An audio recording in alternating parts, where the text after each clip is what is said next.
Hi guys, so I gave this carrot cake a try for my 1 year anniversary because it's actually one of the only cakes that my husband likes, and I'm pretty proud at how it turned out. It was so moist, so delicious, and literally was gone in a day. And I'm just doing a few close-ups for you guys because I don't know, it just looks literally bought. I'm so proud of myself. Now it all started with my sister rearranging my whole setup because she said it was so messy, so there you go guys. And then I started off with 210 grams of plain flour into a sieve, 1.5 teaspoons I would say of cinnamon, then I did half a teaspoon of baking soda and 1.5 teaspoons of baking powder just to give it a nice rise. So just want to sieve that all through. I find this part really satisfying, I don't know why.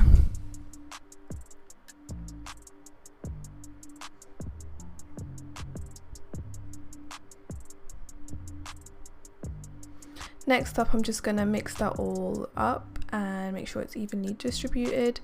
And here I've grounded up some walnuts to add to the mixture. You want to make sure it's finely grounded. I use my smoothie maker to do this, and just give this a good mix. Now the recipe I use, which is by Cupcake, Jemma of course, will be linked in the info box. Her recipes are so good, honestly. Now I'm going to go into the wet ingredients. I'm using 3 eggs, well, not completely wet, what am I talking about, and then some caster sugar. I used 240 grams of caster sugar, guys, and I'm just going to use 225 ml of vegetable oil and slowly add that in, just mixing this well with my electric whisk. Now I did halve the recipe, guys, because I'm not going to bake a cake for a shop, right? So halving the recipe was also a lot, so yeah, you can do this too, guys, or make the whole cake if it's for a special occasion.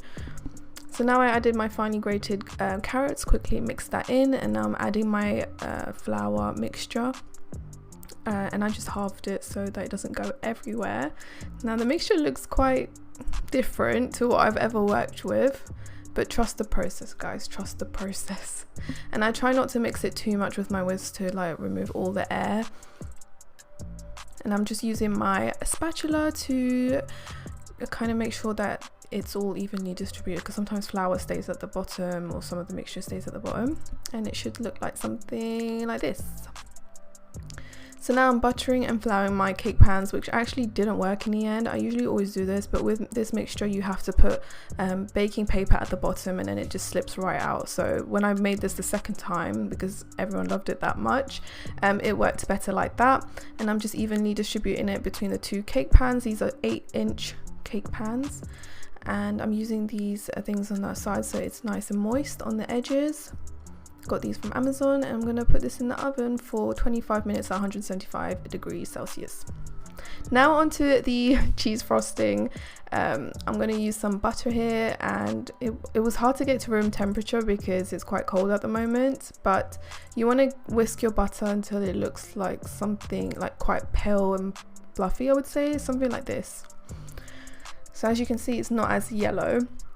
Then I'm going to use some Philadelphia cream cheese, which is obviously the star of cream cheese frosting, and I'm going to quickly whisk this, scrape the edges to make sure everything's getting into the mixture, give it another quick mix, and you don't have to do this for long, to be honest.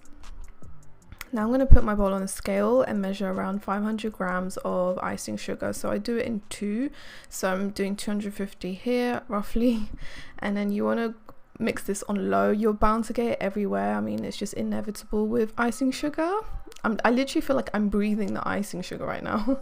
And then mix it, and then do another 250 grams of it, and yeah, it just becomes really nice and thick. And I'm quite proud of my cheese frosting, because last time I tried to do this, it was a major flop on my red velvet cake.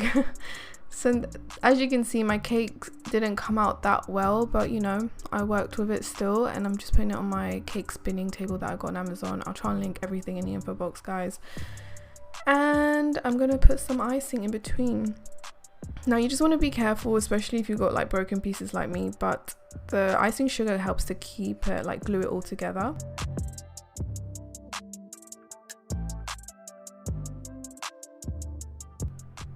I thought I'd keep all the icing sugar footage in here because I don't know about you guys, but I find it so satisfying in cake videos. And if you haven't already, make sure to hit that subscribe button, guys. It really helps your girl out, and also give this video a thumbs up so more people can see this recipe and try it at home. So this was a bit of a flop, but I got there in the end. Ugh. Oh my god. I never said I was a professional. I never said that, guys. So I'm just pushing it all together, and again using the icing to help hold it all together basically. So here I'm just going to do like a sandwich kind of like frosting layer just to lock in all the crumbs.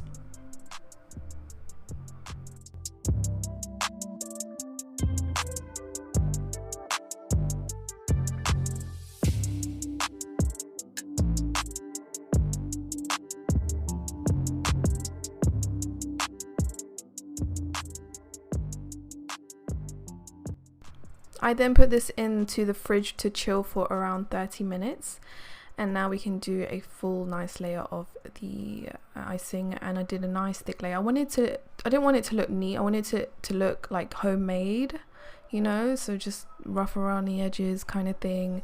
And I also grounded up some more walnuts, and I kind of pushed this onto the edge. But yeah, if I didn't do the crumb coat, I would have had crumbs everywhere, so it's important to do that first layer with this cake. And here I'm just pushing in the walnuts. It just added a bit of decorations, and my husband actually loved the edges, like with the walnuts. It's so weird. I never eat the edges of a cake. I don't know if anyone else does that. I just eat the middle part and leave the edge. It's so bad. So yeah, that's what the cake looks like. I had to use this bloody axe to cut my cake. There's no knives left in the drawer, they're all in the dishwasher. But look how beautiful my cake is. I was so pleased, honestly, considering the fact that it was all broken in some areas. But yeah, don't give up if your cake doesn't turn out good in the middle. Just keep going to the end. It actually comes together, you know. But look how moist it is. Everyone loved it in the house, guys. It literally disappeared the next day. It was so yummy. Definitely recommend you guys trying it out. Tag me on Instagram. And yeah, I love you guys so much. Thanks for watching, and I'll see you in my next video. Bye.